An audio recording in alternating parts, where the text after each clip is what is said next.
பிரதமர் நரேந்திர மோடியின் ரஷ்ய பயணத்தால் இந்தியாவின் ஏற்றுமதி உயர வாய்ப்பிருப்பதாக இந்திய ரஷ்ய வர்த்தக சபை தெரிவித்துள்ளது. இதுகுறித்து இந்திய ரஷ்ய வர்த்தக சபை பொதுச் செயலாளர் தங்கப்பனிடம் எமது தலைமை தொகுப்பு ஆசிரியர் உமாபதி கிருஷ்ணன் நடத்திய நேர்காணலை பார்ப்போம். இந்திய பிரதமர் நரேந்திர மோடி 8 நாள் சுற்றுப்பயணமாக 6 நாடுகளுக்கு செல்கிறார். இன்று உஸ்பெகிஸ்தான் சென்ற நரேந்திர மோடி அடுத்த கட்டமாக ரஷ்யா செல்கிறார். அங்கு அதிபர் புதினை சந்தித்து பேசுகிறார். நரேந்திர மோடியின் இந்த பயணம் எந்த அளவிற்கு இந்தியாவுக்கு பயனுள்ளதாக இருக்கும் என்பது குறித்து தங்கப்பன் அவர்களிடம் கேட்போம்.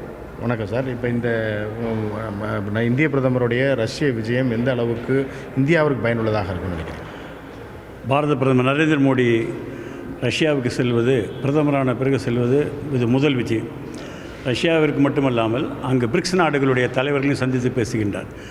குறிப்பாக ரஷ்யா மிகப்பெரிய பொருளாதார தடையை எதிர்நோக்கியிருக்கின்ற வேளையில் இந்த பயணம் பொருளாதாரத்தை மேலும் பலப்படுத்துவதற்கு இந்தியாவிற்கு ரஷ்யாவும், ரஷ்யாவிற்கு இந்தியாவுக்கும் உதவி செய்யக்கூடிய ஒரு சூழ்நிலை உருவாகியுள்ளது.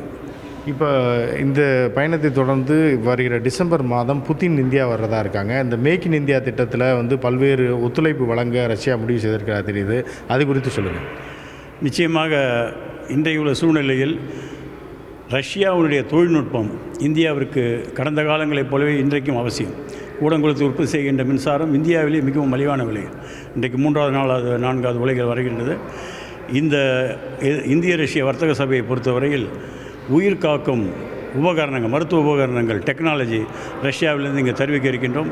அதுவும் குறிப்பாக சாதாரண ஏழை மக்களுக்கு பயன்படக்கூடிய முறையில் அதன் விலை இருக்கும்.